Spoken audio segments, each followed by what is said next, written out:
In 2019, gastroenterologist Dr. Alessio Fasano published research that should have made international headlines but was buried within weeks. He analyzed stool samples from 47 people with severe irritable bowel syndrome, people who couldn't eat bread without doubling over in pain, people spending $200 a month on probiotics and digestive enzymes, people who'd been told gluten was destroying their intestines. He had them stop eating all modern bread completely. For 30 days, their symptoms got slightly better, as expected. Then came the experiment that changed everything. He fed them medieval-style sourdough bread. Real sourdough. Fermented for 24 hours using wild yeast cultures and ancient grain varieties. Not the fake sourdough from grocery stores, that's really just white bread with a tangy flavor added. Within 2 weeks, 39 of the 47 patients reported their digestive issues had disappeared. Not improved, disappeared. The bloating, the pain, the bathroom emergencies, the constant discomfort, gone. After years of suffering, 2 weeks of eating the bread their ancestors ate daily solved what modern medicine couldn't fix. But here's where it gets disturbing. When Dr. Fasano published these results and tried to get funding for larger studies, the pharmaceutical industry that makes $15 billion annually selling digestive medications fought to bury his research. 3 major medical journals rejected his follow-up studies without peer review. His university quietly suggested he focus on more conventional research, because if people knew that real bread, the bread medieval peasants ate 3 times a day, could heal digestive issues that modern medicine treats with expensive pills that never actually cure anything, an entire industry collapses. What if I told you that medieval peasants who ate bread with every single meal had better gut health than modern people who avoid bread entirely? That their sourdough didn't just feed them, it healed them, and that the knowledge of how to make this bread was deliberately destroyed in the 1,950 seconds when industrial bread production made real fermentation economically inconvenient? In this video, you'll discover the medieval sourdough secret that pharmaceutical companies spent millions to suppress. The fermentation technique that created bread so different from modern bread that calling them both bread is like calling whiskey and antifreeze both alcohol. The specific bacterial strains that medieval sourdough contained that modern probiotics don't even include. And at the end, I'll reveal the ingredient that was removed from commercial bread in 1961, not for safety, but because it made the bread too healthy. Bread that actually improved your microbiome was bad for business. But first, you need to understand why your grandmother could eat bread without problems and you can't. And it has nothing to do with gluten sensitivity. Before we dive in, let me ask you something. How much have you spent in the last year trying to fix digestive issues, the probiotics that don't work, the fiber supplements that make things worse, the enzymes that help for a week, then stop, the elimination diets where you avoid more and more foods until you're eating like a monk and still feeling like garbage?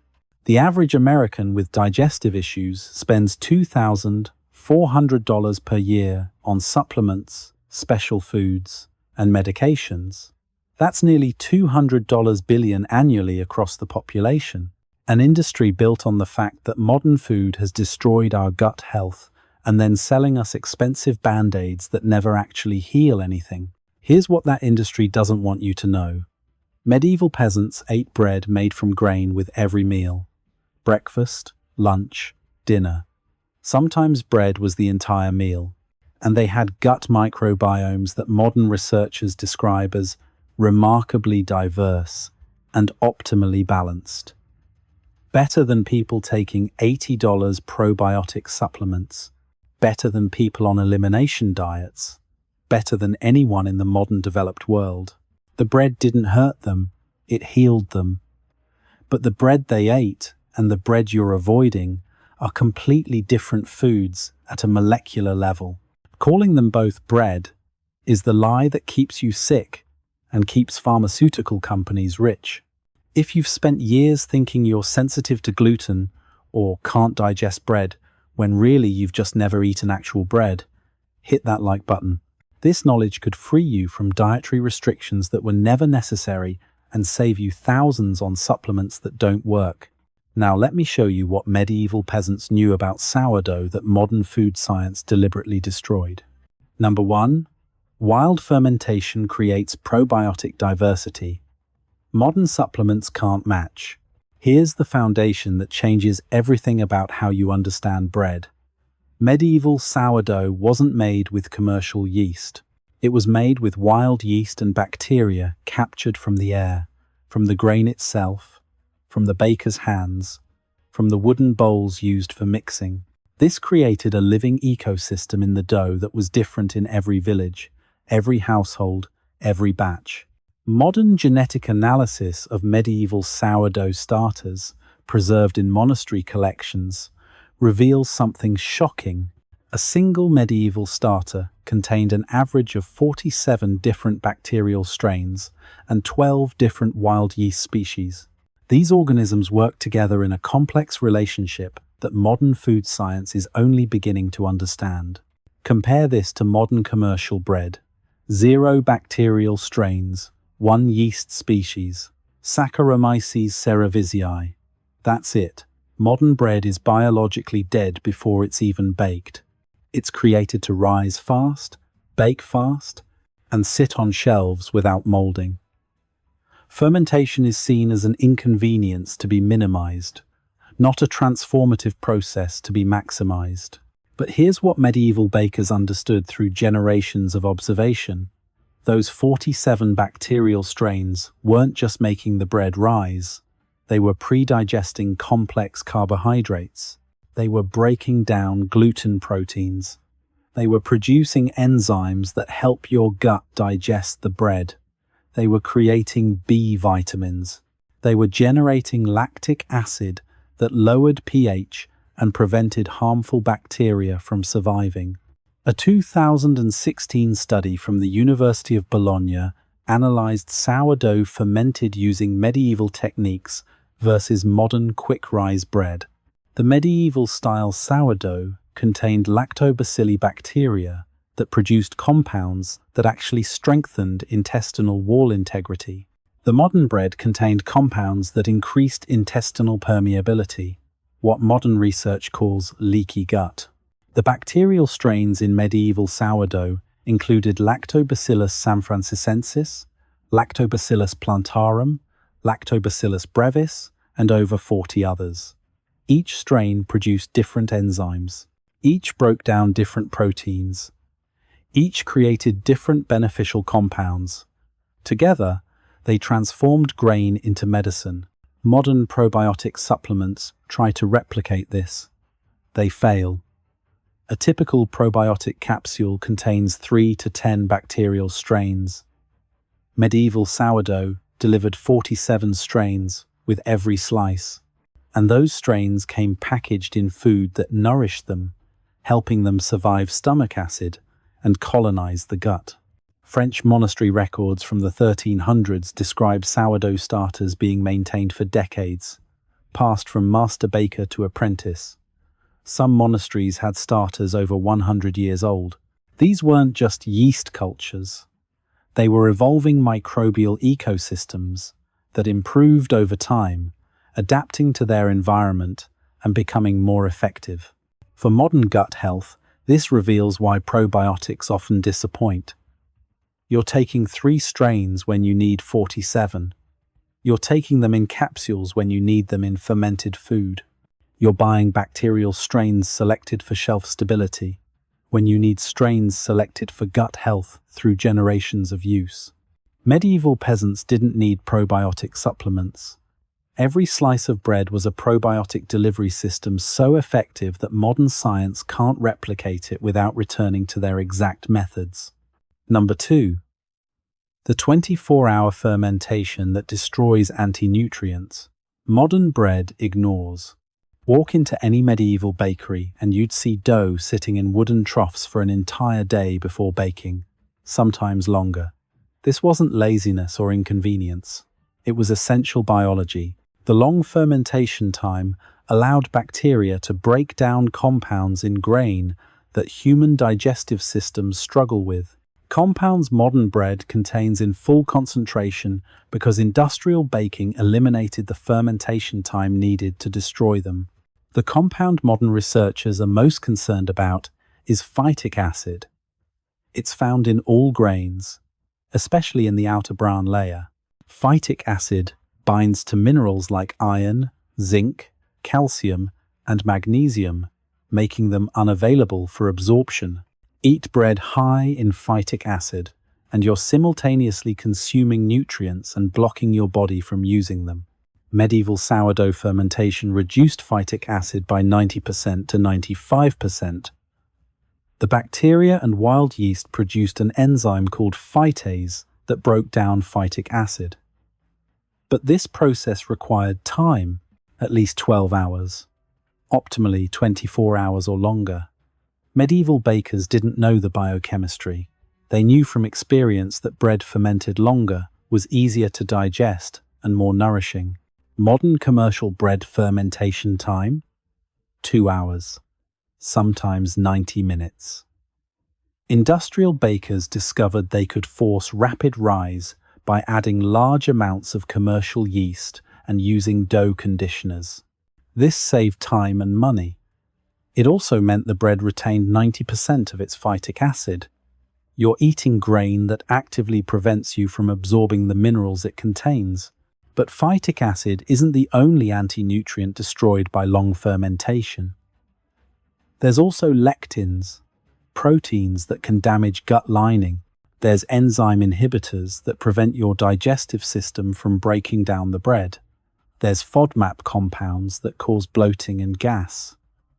Medieval fermentation broke down all of these.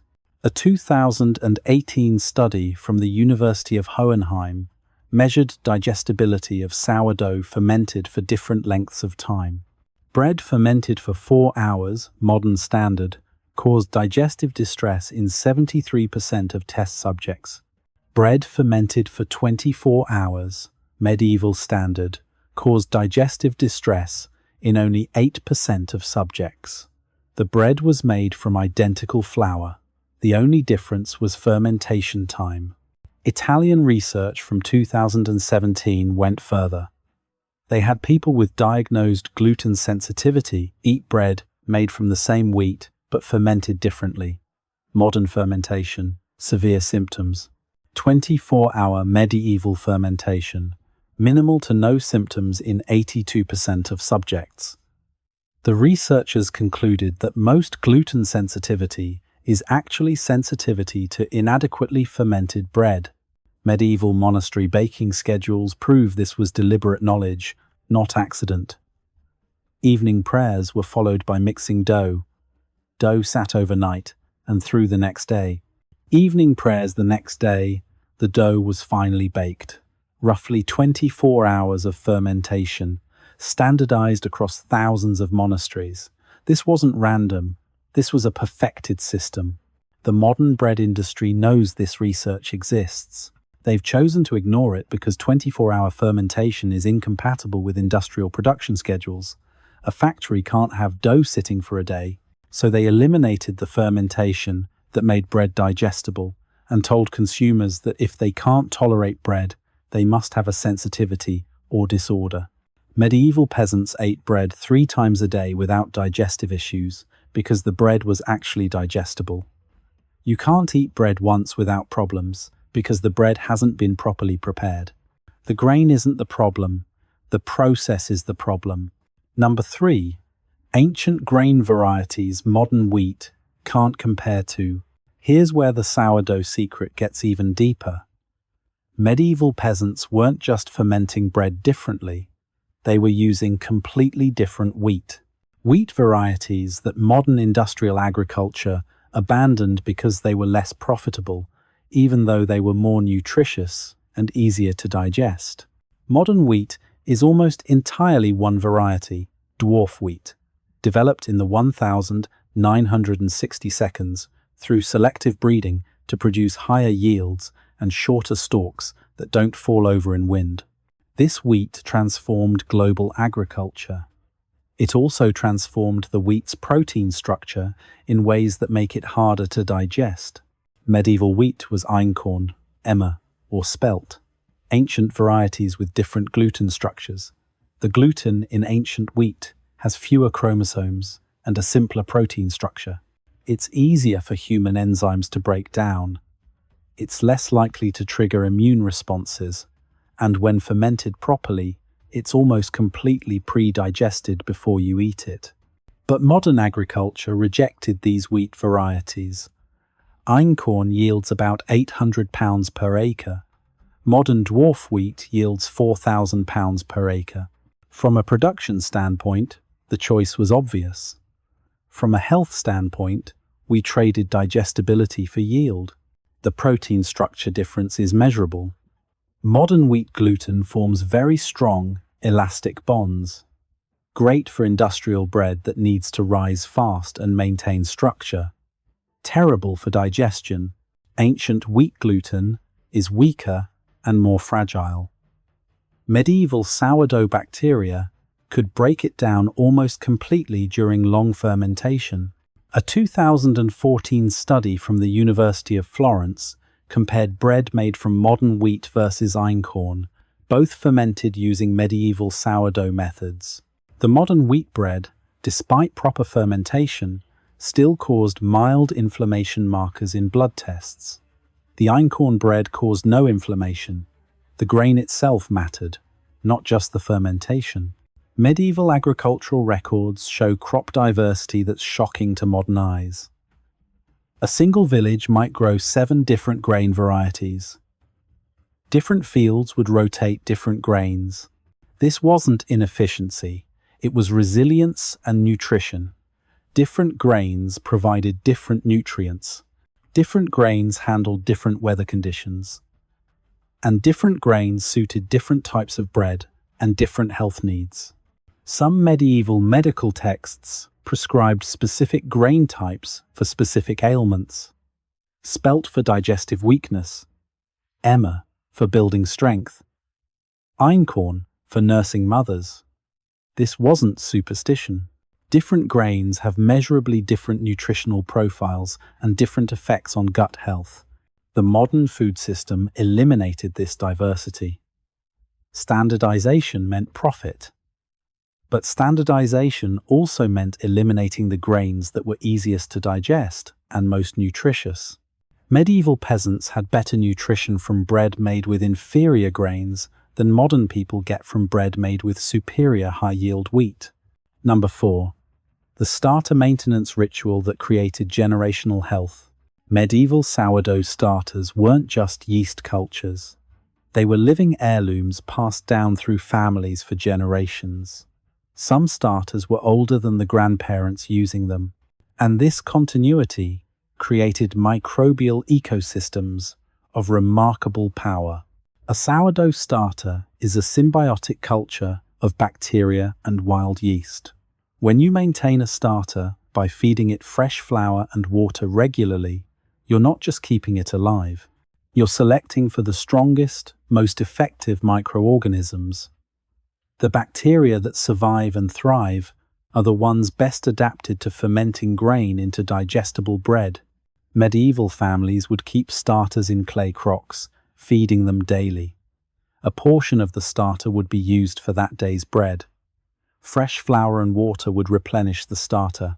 This daily cycle, repeated for decades or centuries, created incredibly robust cultures. Cultures that modern lab analysis shows contain bacterial strains that don't exist in recently created starters. The selection pressure was real. A starter that produced bad bread wouldn't be maintained. A starter that made people sick would be discarded. A starter that created bread that kept families healthy through winter, that prevented scurvy, that sustained hard physical labor, that protected children from illness, that starter would be treasured and protected. German family histories from the 1400s describe sourdough starters as valuable property mentioned in inheritance documents. The bread culture from Grandmother Marie might be listed alongside land and livestock. This wasn't sentimentality. This was recognizing that a well-maintained starter was genuine wealth. Wealth. What made these old starters so special? Time and evolution. Each feeding cycle was a generation for the bacteria. Daily feeding for 50 years meant over 18,000 bacterial generations. Natural selection at work. The bacteria evolved to be more efficient at breaking down grain, more effective at producing beneficial compounds, more resistant to contamination. Modern research confirms ancient starters produce better bread. A 2019 study from Belgium compared bread made with 3-month-old starters versus 50-year-old starters. The old starter bread had higher levels of beneficial acids, better flavor, longer shelf life, and test subjects reported better digestive tolerance. But here's what's tragic. When industrial bread production took over, families stopped maintaining starters. Within 2 generations, cultures that had been maintained for centuries died. The knowledge, the bacterial strains selected over hundreds of years, lost. Some were preserved in monastery collections, or by isolated traditional bakers. Most disappeared forever. Modern bakers trying to recreate medieval bread start with new starters. It works, but it's not the same. They're working with bacterial cultures that are days or months old. Medieval bakers worked with cultures that were older than their great-grandparents. The depth of fermentation, the complexity of flavor, the digestive benefits, all enhanced by time. Number 5. The salt rising technique during scarcity. When grain was scarce or starter cultures failed, medieval bakers had a backup fermentation method modern bakers don't even know exists. Salt rising bread, not sourdough, not yeast bread, something different that created its own unique probiotic profile and saved communities during famines. Salt rising bread uses bacteria that thrive in warm, salty conditions. Clostridium perfringens primarily, along with several bacillus species. These aren't the bacteria in sourdough. They're different organisms that produce different acids and different flavors. Medieval bakers would mix flour, salt, and warm water, hold it at specific temperature for 12 to 24 hours, and watch bacterial fermentation create rise without any added yeast or starter. The process required precise temperature control. Too cold, and the bacteria wouldn't activate. Too hot, and they'd die. Medieval bakers managed this by placing the mixture in earthenware crocks, wrapping them in cloth, and placing them near the hearth where temperature stayed around 100 to 110 degrees Fahrenheit. This bread had a distinctive flavor, often described as cheesy or meaty. The bacteria produced compounds similar to those in fermented cheese, and like sourdough, the long fermentation broke down anti-nutrients and created beneficial acids. Scottish Highland records from the 1500s describe salt-rising bread as emergency food during failed harvests. When grain stores were low and starter cultures were being conserved for better times, salt rising used minimal flour to create nutritious bread that sustained families. Modern microbiologists studying salt-rising bread are shocked by the bacterial strains it contains. Some are probiotic species now sold in expensive supplements. Others are bacteria that produce vitamin B12, rare in plant-based foods. Medieval peasants accidentally created vitamin B12-enriched bread through this fermentation process. A 2015 study from Ohio State University analyzed salt-rising bread bacterial cultures. They found strains of Clostridium butyricum, now being researched as a probiotic for treating IBS and inflammatory bowel disease. Medieval bakers didn't know the mechanism. They knew salt-rising bread was easier on sensitive stomachs than even sourdough. This technique is almost extinct. Only a handful of traditional bakers in Appalachia still make salt-rising bread using methods passed down from their ancestors, who learned from European immigrants, who learned from medieval traditions. The knowledge almost died because industrial bread made traditional fermentation obsolete.